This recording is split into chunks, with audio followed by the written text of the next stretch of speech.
Welcome to our channel biology study point. तो आज हम डिस्कस करने वाले हैं किसके बारे में, प्रश्नावली 1.3 के बारे में। किसके बारे में? 1.3 के बारे में। 1.2 नहीं 1.3 प्रश्नावली 1.3 के बारे में। तो 1.3 प्रश्नावली का वो समझते हैं। हमारा एक्सरसाइज 1.2 बेस्ड है किसके ऊपर बेस्ड हमारा ये जो हमारी प्रश्नावली ये बेस्ड है हमारी रेशनल नंबर के ऊपर। सर रेशनल नंबर क्या होते हैं? रेशनल नंबर वो होते हैं जो कि P/Q की फॉर्म में लिखे जा सकते हैं। तो रेशनल नंबर क्या होते हैं? रेशनल नंबर वो होते हैं जो P/Q की फॉर्म में लिख सकते हैं। हम क्या कहते हैं? Rational number. तो पहले मेरे पास एक नंबर दे रखा है, मुझे प्रूफ करना है कि √5 एक इरेशनल नंबर है। मुझे अगर √5 को इरेशनल नंबर प्रूफ करना है तो प्रूव करते लिखते हैं। अब रेशनल का अपोजिट क्या होता है? इरेशनल। रेशनल क्या होता है? P/Q की फॉर्म में होता है। इरेशनल क्या होता है? P/Q की फॉर्म में नहीं होता। अब समझते हैं इसमें होता क्या है। अगर मैं ये मान लूँ, सपोज कर लूँ कि मेरा दिया गया नंबर यानी कि √5 एक रेशनल नंबर है। अगर मेरा √5 अगर मेरा ये जो प्रश्न है √5 अगर मेरा रेशनल नंबर है, तो अगर √5 मेरा रेशनल नंबर होगा तो ये किसके बराबर होगा? P/Q के बराबर होगा। क्योंकि अगर P/Q के बराबर होगा तो हम क्या लिख सकते हैं? अगर ये मेरा √5 P/Q के बराबर है तो मैं सिंपली यहाँ से अगर इस 5 का अंडर रूट हटाऊंगा तो क्या आएगा? स्क्वायर। क्या आएगा? स्क्वायर। अगर आप किसी भी कांस्टेंट के सामने के जो नंबर है, ये मेरा P/Q कांस्टेंट है, अगर मैं इस P/Q के सामने का जो 5 है, अगर मैं इसका रूट हटा दूं तो रूट हटाने पे क्या आता है? स्क्वायर। क्या आता है? स्क्वायर। और वो स्क्वायर कहाँ जाता है? वो स्क्वायर जाता है आपका कांस्टेंट की वैल्यू पे। वो स्क्वायर कहाँ जाता है? आपका कांस्टेंट की वैल्यू पे। कांस्टेंट की वैल्यू का P/Q। तो 5 किसके बराबर होगा? P² के। मेरा 5 किसके बराबर है? P² के। ठीक है, अब समझना। तो अगर मेरा 5 बराबर है P² के, तो P² कितने के बराबर होगा? P² जो होगा उसके लिए हम क्रॉस मल्टीप्लाई करें तो क्या होगा? 5Q²। तो मेरा P² किसके बराबर है? 5Q² के बराबर है। अगर मेरा P² 5Q² के बराबर है तो यहाँ पे P बराबर 5 सॉरी मेरा P² किसके बराबर है? 5Q² के बराबर है। अगर P² मेरा 5Q² के बराबर है क्रॉस मल्टीप्लाई करने पे, तो यहाँ पे मैं क्या कर दूँ? अगर मैं यहाँ पे ये बोल दूँ कि मेरा P 5P के बराबर है, अगर P मेरा 5 का बराबर है, चलो अब P को 5 के बराबर कर दूँ। ठीक है, इक्वल वैल्यू करने के लिए P को 5 के बराबर कर दूँ।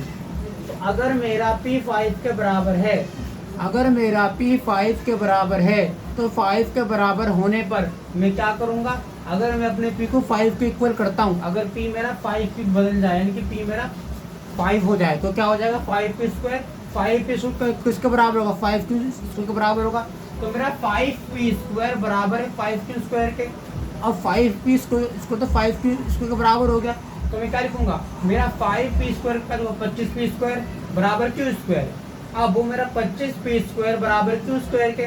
अगर मैं 25P² 5Q² के बराबर है तो मैं क्या कर दूं? मैं अगर यहाँ से Q की वैल्यू फाइंड कर लूँ, और Q की वैल्यू फाइंड करने के बाद मैं चाहूँ तो रेशनल और इरेशनल निकाल सकता हूँ ऊपर नीचे करके। ठीक है, तो अगर मैं 25P² जो 5 का वर्ग है, तो 5 का जो स्क्वायर 25P² उस अगर मैं 5Q² के बराबर कर दूं तो मुझे क्या मिलेगा? मुझे मिलेगा P²। अब P² क्या होगा? P² जो होगा वो उसके लिए हम करेंगे डिवाइड। क्या करेंगे? डिवाइड। अगर डिवाइड करेंगे तो 25 का 5 से भाग देने पे क्या होगा? 25 का 5 से भाग देने पाएगा 5, तो P² कितने के बराबर होगा? 5Q² के। समझ में आ गया? तो आपसे क्या पूछा था? सर √5 को अपरिमेय संख्या सिद्ध करो। क्या आप कर सकते हो? जी हम कर सकते हैं। क्यों नहीं कर सकते? सबसे पहले आपको ये प्रूव करना है कि √5 एक परिमेय संख्या है। ठीक है, अगर ये परिमेय संख्या है तो P/Q के बराबर होगी। अगर ये P/Q के बराबर होगी तो रेशनल नंबर P/Q के बराबर होता है। तो रेशनल नंबर P/Q के बराबर होता है, हमें क्या प्रूफ करने की इरेशनल है। तो रेशनल P/Q के बराबर, अगर ये P/Q के बराबर है तो रूट हटते क्या हो जाएगा? स्क्वायर। अगर रूट हटते आएगा स्क्वायर तो P और Q क्या हो जाएंगे? P² और Q²। तो P² Q² तो ये हो गया। तो अगर ये P² Q² हो गया तो इनका मल्टीप्लाई कर देंगे।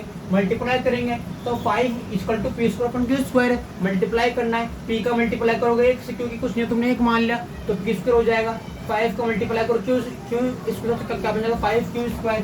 तो पी स्क्वायर किसके बराबर हो जाएगा, मेरा पी स्क्वायर बराबर हो जाएगा 5q स्क्वायर के। अगर मेरा पी स्क्वायर 5q स्क्वायर के बराबर है तो मेरा पी बराबर होगा 5 के, पी बराबर 5, तो 5p स्क्वायर बराबर 5q स्क्वायर। ठीक है, अगर मेरा 5p स्क्वायर 5q स्क्वायर के बराबर है तो मैं इस क्यू से रेशनल और इरेशनल वैल्यू फाइंड करता हूँ। ठीक है, अब मैं देखता हूँ कैसे निकालते हैं। ठीक है, अब समझना।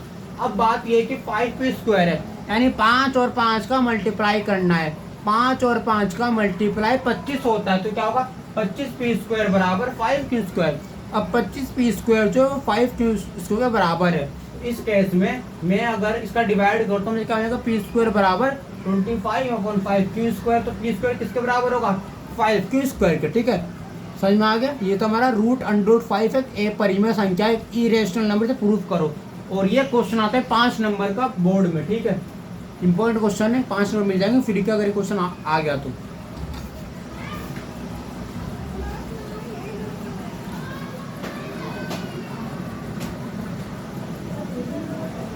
अब समझिए, आपका सेकंड क्वेश्चन थोड़ा सा डिफिकल्ट बना जाएगा।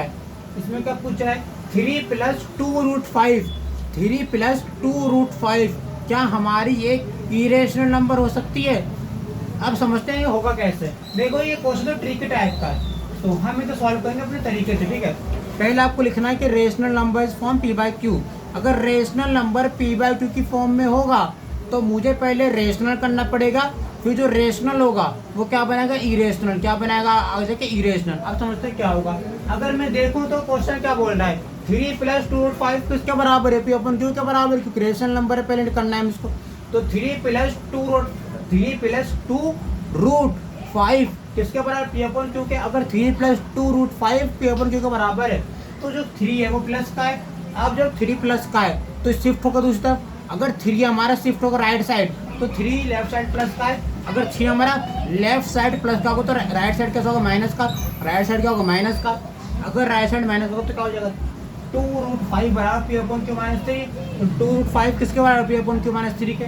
यहाँ से 2√5 किसके बराबर जाएगा, क्यों नीचे क्यों रहेगा। और ये जो p है ये a नहीं है, p होगा हमारा, गलती से ये लिख दिया, ये हमारा p होगा। ठीक है, समझना। अब मैंने लिखा सर 2√5 मेरा बराबर होगा p/q -3 के, क्योंकि 3 पहले लेफ्ट साइड पॉजिटिव थी और राइट साइड क्या होगी, नेगेटिव। राइट साइड क्या होगी, नेगेटिव। तो इस केस में क्या होगा, 2√5 बराबर p/q -3। तो 2√5 किसके बराबर होगा, p/q -3 के। अब जो एल्सियम वो क्या आएगा, q। एल्सियम का q, अगर मेरा एल्सियम q होगा तो नीचे क्या आएगा, q। अगर मेरा एल्सियम q हो तो मैंने क्या लिखा, q। और जो q है उसका किससे मल्टीप्लाई करेंगे, 1 से, क्योंकि वो खुद के टेबल में आएगा। ठीक है, अब जो मेरा q है वो मेरा किसमें, डिनोमिनेटर में, यानी कि डाउन साइड है। अगर मेरा q मेरा डाउन साइड है तो q मेरा डाउन साइड होने पर ऊपर की वैल्यू क्या हो जाएगी, p -3, क्योंकि ऊपर जो मेरा q है उसका मल्टीप्लाई 3 से करना पड़ेगा, क्योंकि 3 का कुछ नंबर है नहीं। अगर 3 मेरा सिंगल है तो सिंगल 3 क्या होगा, मल्टीप्लाई होगा q से, क्योंकि 3 का साथ कोई नंबर नहीं है, ना 1 ना 2 ना 6। तो मैं क्या लिखूंगा, p -3q। तो 2√5 किसके बराबर होगा, p -3q के। अगर 2√5 बराबर होगा p -3q के तो दोनों साइड 2 से डिवाइड करने पर, क्योंकि क्या है कि जो हमारी इक्वेशन है बड़ी कॉम्प्लेक्स है, तो इस कॉम्प्लेक्स इक्वेशन को सॉल्व करने के लिए हम दोनों साइड किससे डिवाइड करेंगे, 2 से। 2 से डिवाइड करने क्या होगा, 2√5 किसके बराबर होगा, p -3q/2q के।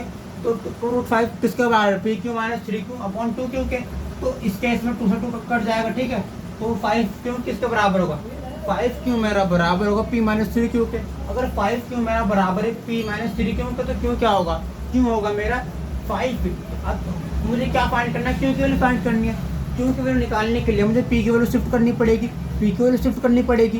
तो मैं क्या करूँ, मेरा √5 है, अगर मैं √5 को भेज दूँ राइट साइड, तो अगर मैं √5 को भेजता हूँ राइट साइड तो मेरा जो राइट साइड की वैल्यू है वो 3 माइनस का है। राइट साइड का मेरा 3 माइनस का है। अगर 3 माइनस का है तो किसमें लगा, डिवाइड में, क्योंकि माइनस की वैल्यू कहाँ जाती है, डिवाइड में। ठीक है, दूसरा नंबर आती है। तो अगर माइनस की वैल्यू में जाएगी डिवाइड में तो क्या होगा, q बराबर √5/3 इंटू p। ठीक है, तो इससे क्या हो जाएगा आगे चल के 5p 3q के बराबर हो जाएगा √5। तो मेरा ये है सिंपल सा लॉजिक है। क्वेश्चन में कुछ डिफिकल्टी वाली बात नहीं है, बस क्वेश्चन को कॉम्प्लेक्स बनाने के लिए कुछ चीज़ों ने डिफिकल्ट बना दिए। समझो 3 + √5 था, नॉर्मल से आपको नंबर दे रखा है, इस नंबर को आपको क्या करना है, समझना है। नंबर क्या करना है, समझना है। नंबर क्या करना है, समझना है। अगर नंबर समझना होगा तो क्या करना पड़ेगा, पहले इस नंबर को क्या बना दो, रेशनल। क्या बना दो, रेशनल। और किससे मल्टीप्लाई कर दो, पी अपॉन क्यू से। जब पी अपॉन क्यू से मल्टीप्लाई करोगे तो 3 + 2√5 की जो कॉम्प्लेक्स इक्वेशन है उसका जो 3 है वो लेफ्ट साइड क्या है, प्लस। लेफ्ट साइड क्या है, प्लस। राइट साइड क्या होगा, माइनस। तो क्या हो जाएगा, ये हो जाएगा 2√5 बराबर पी अपॉन क्यू माइनस 3। तो मेरा 2√5 किसके बराबर है, पी अपॉन क्यू माइनस 3 के। तो 2√5 किसके बराबर है, पी अपॉन क्यू माइनस 3 के। तो 2√5 किसके बराबर का, पी अपॉन क्यू माइनस 3 के। क्यू मेरा नीचे बेस है, ठीक है, डिनोमिनेटर में। तो इस केस में मैं क्यू को क्यू रखूंगा और जो मेरा पी वो पी रहेगा, ठीक है, क्योंकि क्यू के टेबल में क्यू कितने बार में आता है, 1 बार में आता है। तो पी का कर दो 1 से मल्टीप्लाई, ठीक है। ऊपर 3 दे रखा है। अब 3 मेरा सिंगल डिजिट है, 3 मेरी सिंगल डिजिट है। तो 3 के साथ में क्या लूंगा, कांस्टेंट। क्या लूंगा, कांस्टेंट। तो 3 के साथ जो कांस्टेंट आएगा वो क्या, वो क्यू। वो क्या, वो क्यू। तो क्या होगा, 2√5 बराबर P minus 3 Q upon Q. तो 2√5 किसके बराबर होगा, P minus 3 Q upon Q के, ठीक है। अब इसका समझना, अगर हम दोनों साइड डिवाइड कर दे, किससे डिवाइड कर दे, 2 से।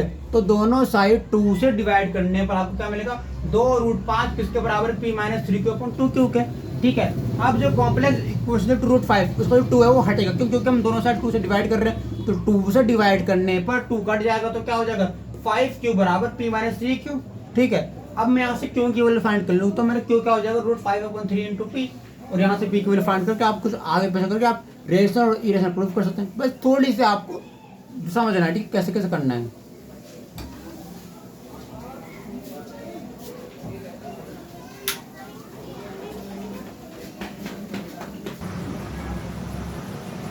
अब देखिए अगला क्वेश्चन और इजी बना दिया आपके लिए, और आसान। क्वेश्चन क्या बोल रहा है, 7√5 आपका इरेशनल नंबर, इसको प्रूफ करो।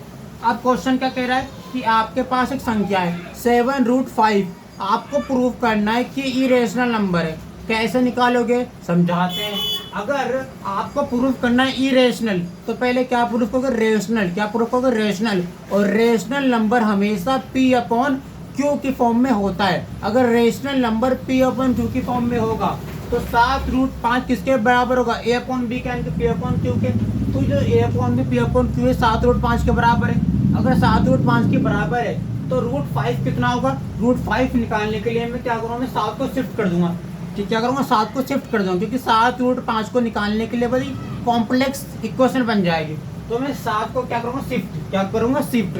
शिफ्ट करने पे क्या होगा कि √5 किसके बराबर होगा, a अपॉन 7b के। अगर √5 मेरा बराबर है a अपॉन 7b के, तो इस केस में क्या कर दूं, मैं अगर हटा दूं 5 का स्क्वायर, तो 5 का रूट हटते ही, 5 का रूट हटते ही ये जो a और 7 है क्या हो जाएगा, स्क्वायर। क्या हो जाएगा, स्क्वायर। तो जहाँ 5 का रूट हटा वहाँ a और b क्या हो जाएगा, स्क्वायर। तो क्या हो जाएगा, 5 बराबर a square upon 7b square. अगर मेरा 5 बराबर है a square upon 7b square के, तो मेरा 5 किसके बराबर है, a square upon 7b square के। तो इस केस में 35b स्क्वायर किसके बराबर होगा। अच्छा 35 कैसा आया, इस 5 का मल्टीप्लाई 7 से करने पर, यानी 5 का मल्टीप्लाई 7b स्क्वायर से करने पर 35b स्क्वायर आता है। तो ये किसके बराबर है, a स्क्वायर के। और ये क्या है मेरा, अब 35b स्क्वायर मेरा a स्क्वायर के बराबर है। यहाँ मैंने क्या पुट किया कि मेरा a 7 के बराबर है। तो अगर a मेरा 7 के बराबर है तो 35b स्क्वायर मेरा 7 है, a स्क्वायर के बराबर, क्योंकि हमारा जो a स्क्वायर है उसकी वैल्यू a की वैल्यू 7 है। तो a स्क्वायर कितना होगा, 7a स्क्वायर। 7 को मल्टीप्लाई कर देंगे तो 35b स्क्वायर 7a स्क्वायर के बराबर होगा। अगर 35b स्क्वायर मेरा 7a स्क्वायर के बराबर है तो इस केस में मेरा b स्क्वायर क्या होगा, मेरा b स्क्वायर होगा 35/7 का डिवाइड आन के a स्क्वायर। मेरा b स्क्वायर बराबर है 5a के, और b मेरा क्या होगा, √5a। और √5a जो होगा वो आगे चल के इरेशनल प्रूफ हो सकता है। तो यही चीज़ आपको बता दी है। मैंने आपको क्वेश्चन कराए कितने टाइप के, ये जो चैप्टर से जो मैं क्वेश्चन कराए, ये चैप्टर 5 नंबर में आता है, वेरी वेरी इंपॉर्टेंट क्वेश्चन करके, ठीक है। तो वेरी वेरी इंपॉर्टेंट क्वेश्चन निकलते हैं 5 नंबर के, यानी एक सिंगल क्वेश्चन 5 नंबर का हो, चाहे वो रूट का हो चाहे कैसा भी हो। तो हमने कितने क्वेश्चन करे, हमने क्वेश्चन किया नॉर्मल क्वेश्चन। तो नॉर्मल क्वेश्चन कैसे क्वेश्चन, पहले हमने कहा क्वेश्चन में √7 को अंडर परिवर्तन को प्रूफ करना है, √5 को प्रूफ करना है। तो √7 हो, 5 हो, 3 हो, नॉर्मली आप से प्रूफ कर सकते हैं, ठीक है। एक फर्स्ट टाइप तो ये पढ़ा हमने प्रूफ करने का। दूसरा हमने क्या पढ़ा, दूसरा सर हमने ये पढ़ा कि अगर मेरी संख्या कुछ इस टाइप से कि मुझे दे रखा है 3 + 2√5, 3 + 2√5, तो 3 + 2√5 होने पर हम चाहें तो उसे क्या प्रूफ कर सकते हैं कि इरेशनल नंबर है, ठीक है।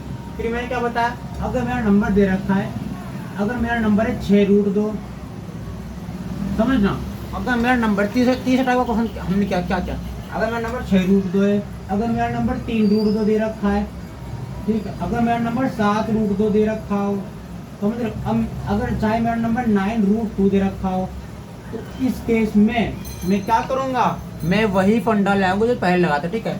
तो मैंने आपको इरेशनल प्रूफ करने में 3 टाइप के क्वेश्चन कराए। पहला, अगर नॉर्मल संख्या दे रखी है √3 √5 तो उसे ए परिमेय सिद्ध करना, यानी इरेशनल प्रूफ करना ज़्यादा हार्ड नहीं है। दूसरा, अगर 3 + 2√5 का कोई नंबर जो कॉम्प्लेक्स है, 3 + 2√5 7 + 2√5, तो उसको प्रूफ करना है, बहुत ईजी है, मैं आपको बता दें, ठीक है। और पहले मैंने पता है कि एक नंबर है जिसमें एक नंबर रूट के अंदर है, एक रूट के बाहर है, 3√2 4√2 6√2 7√2 9√2 8√2, उसको भी हम प्रूफ करते हैं इरेशनल, ठीक है। समझ में आ गया। मिलते हैं नेक्स्ट वीडियो में जिसमें आपको इसका डिवाइड करना है डेसिमल टाइप का, और फिर मिलेंगे नेक्स्ट वीडियो में 3 पॉलीमर की एक्सरसाइज, पॉलीनोमियल की एक्सरसाइज में। मिलते हैं नेक्स्ट वीडियो में। Thank you.